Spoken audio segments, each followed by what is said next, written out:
pacifique. Cela veut dire aussi que c'est la réconciliation. C'est très important. Et comme M. Ouattara lui-même, il a eu ce problème-là de cohabitation, il a eu ce problème, ce même problème, je pense qu'il a amené les solutions. Pour tout ce qui se passe, pour dire qu'au niveau de la sécurité, ça ne pourra pas se faire, ça peut se faire. Si vous vous rappelez très bien, la première division de la Côte d'Ivoire est partie de l'Ouest. En 1972, avec Krabbe Nyabé, qui avait divisé la Côte d'Ivoire en deux, vous l'avez hissé le drapeau à Gagnoua, à la préfecture de Gagnoua, on appelait cette zone-là la terre de Birni. C'était un territoire où, après, il y a eu un affrontement, et Houphouët-Boigny a réussi à recoller le tissu. Mais après cela, on a vu des BT qui étaient en symbiose avec les Goula, on a vu les BT qui étaient d'accord avec les Baoulés, et de 72 jusqu'à ce que M. Ouattara apparaisse dans la politique ivoirienne, ils avaient toujours la paix. Il a fallu que M. Alassane Dramane Ouattara entre sur la scène politique ivoirienne et qu'il ait d'ambition pour qu'il y ait ce problème-là. Je ne sais pas pourquoi ont-ils peur d'un individu, je ne sais pas. Voilà, donc j'estime que M. Ouattara sait bien, lui-même le premier qu'il a vécu, donc il a les solutions pour faire redémarrer la Côte d'Ivoire. Parce que sans une cohabitation pacifique, sans une réconciliation nationale vraie, je vous jure, ce sera très difficile pour lui de démarrer l'économie du pays, en toute sincérité. Quand on parle aujourd'hui de cohabitation pacifique, pensez-vous que dans cette cohabitation pacifique, les Ivoiriens autochtones peuvent se passer des Ivoiriens allogènes? Non. Les Ivoiriens autochtones ne peuvent pas se passer des Ivoiriens allogènes. Je vous dis que la Côte d'Ivoire est une création de l'AOF, Afrique occidentale française. Au commencement, il y avait le Ghana. Le Ghana était le premier producteur de cacao. C'était un pays anglophone qui était allié aux États-Unis. Et la France, voyant que le Ghana avait beaucoup plus de produits, l'économie du Ghana avançait parce qu'on appelait le Ghana la Côte du Nord, parce que le Ghana recevait toute la main d'œuvre du Burkina Faso. Ceux qui étaient au Burkina Faso, d'alors qu'on appelait haute-voltant, partaient tous travailler au Ghana. Et c'est la France d'alors qui a signé des partenariats avec le haute-voltant d'alors, c'est-à-dire pour faire dévier la main d'œuvre burkinabé, pour les faire venir à la basse voltant qui est devenue la Côte d'Ivoire. Rien que pour aider les Ivoiriens à travailler, parce que le burkinabé, il travaille beaucoup. Et c'est comme cela que la Côte d'Ivoire a eu le premier prix, c'est-à-dire qu'on dit la Côte d'Ivoire est le premier producteur de cacao. C'est grâce à ces personnes-là. Quand tu vois le pont Houphouët-Boigny qui est aujourd'hui à Abidjan, mais pendant la construction, si on vous dit combien de Burkinabés qui sont morts dans l'eau, mais vous demandez, ils vont vous le dire. Même aller à l'embouchure de Bridi, il y a même un monument qui a été construit, là c'est en blanc, il y a les empreintes de Moro Naba là. C'est pour vous dire combien de fois ce peuple-là aussi a contribué à notre développement. Et moi je vous dis, aucun pays n'est indépendant totalement. Tous les pays sont interdépendants. Il ne faut pas la Côte d'Ivoire penser que sans elle, les autres pays ne peuvent pas vivre. Mais c'est parce que les autres pays viennent faire leur commerce en Côte d'Ivoire que nous avons ce flux de capitaux qui entre chez nous. On ne peut pas vivre sans halogène. Celui qui pense qu'il peut vivre sans halogène, je pense qu'il dépend du temps de 1960-55 où les gars cherchaient l'indépendance. Vraiment, ces gens qui ont ces pensées rétrogrades-là, ces pensées, vraiment, excusez-moi beaucoup, vraiment, je vous en prie, il ne peut pas faire avancer la Côte d'Ivoire. Le pays ne peut pas avancer sans l'apport des autres pays. On est dans un système de mondialisation et on nous parle encore de nationalisme. Le nationalisme avait son poids quand on n'avait pas encore l'indépendance. On a eu l'indépendance, on a besoin des autres pour le développer. Ceux qui n'ont pas accepté, regardez la Guinée. La Guinée est devenue quoi? Mais rien du tout. La Guinée n'est rien devenu. Peut-être maintenant, vous allez voir toute une forêt, rien du tout. Si la Côte d'Ivoire a atteint aujourd'hui ce niveau de développement, c'est plutôt grâce aux apports des pays voisins et des allogènes. Ça, en toute sincérité, nous leur devons remerciement. Au lieu de leur donner la haine. Monsieur Guy-Defer, nous avons vu il y a de cela quelques jours les photos de l'arrestation du président Gbagbo et de son épouse et de tous ceux qui l'entouraient. Beaucoup de personnes se sont élevées contre ces photos, que d'autres même ont appelé des photos de la honte.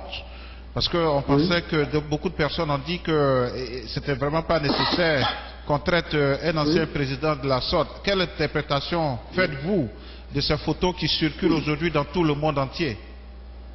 Bon, voyez-vous, c'est en cela que Laurent Gbagbo voulait nous envoyer, en toute sincérité. On nie le pays jusqu'à ce point.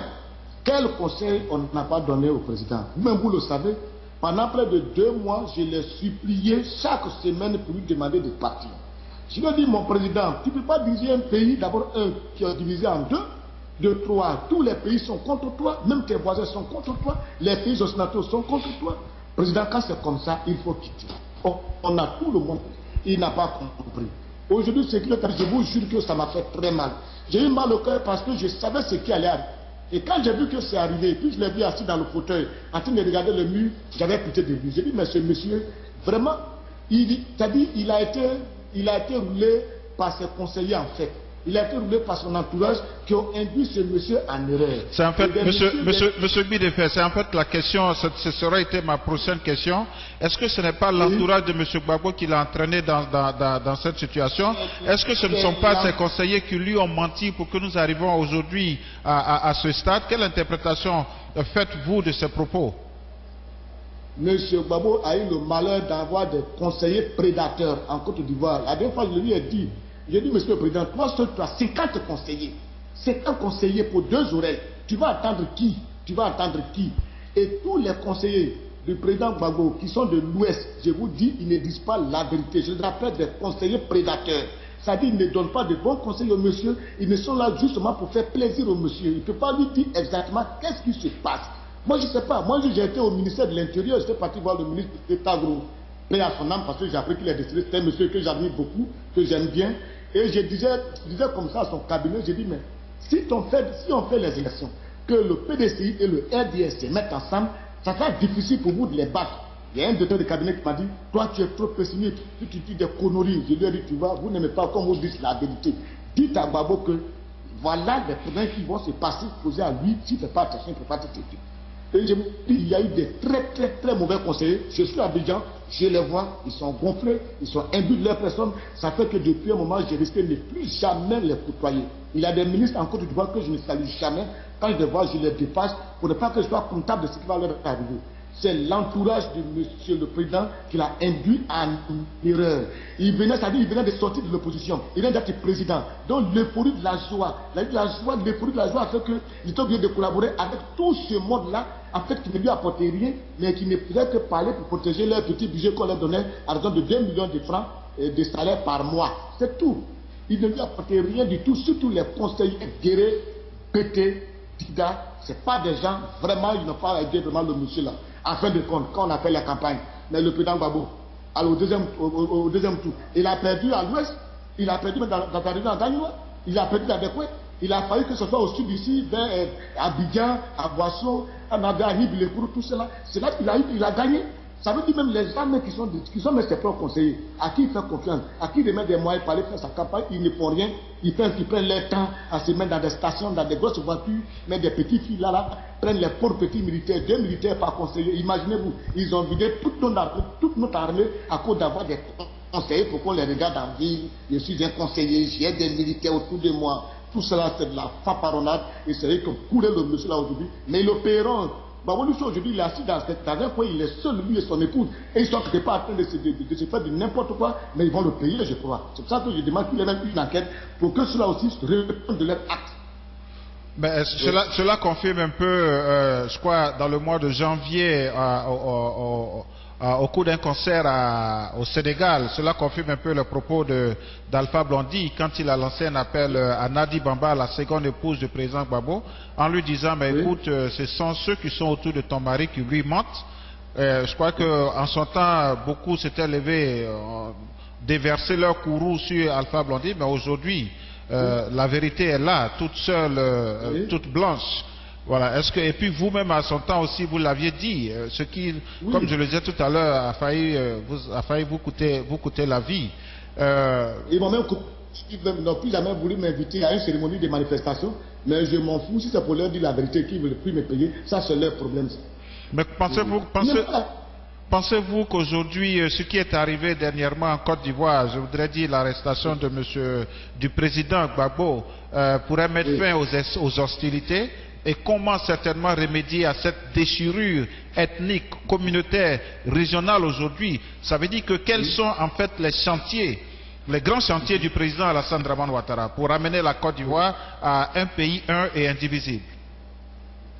D'abord, il faut mettre en place un comité de réconciliation nationale avec des religieux, avec même des artistes que nous sommes, installer dans chaque région un mini-comité qui va suivre. Ça veut dire dans ce comité-là, il va y avoir un religieux, le préfet, les représentants des halogènes dans ce comité pour créer la cohabitation.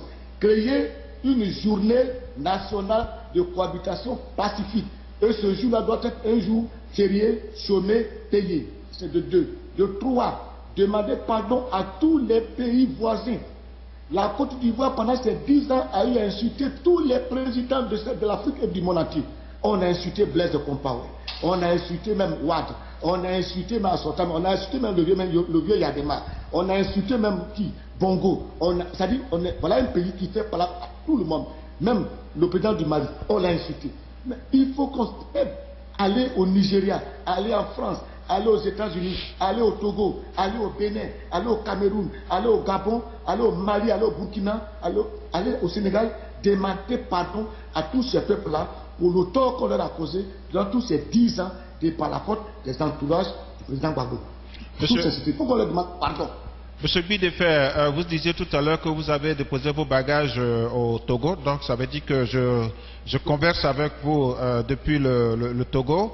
Et quand vous vous retrouvez avec vos amis, ceux que vous fréquentez tous les jours, de quoi parlez-vous et quels conseils vous leur donnez?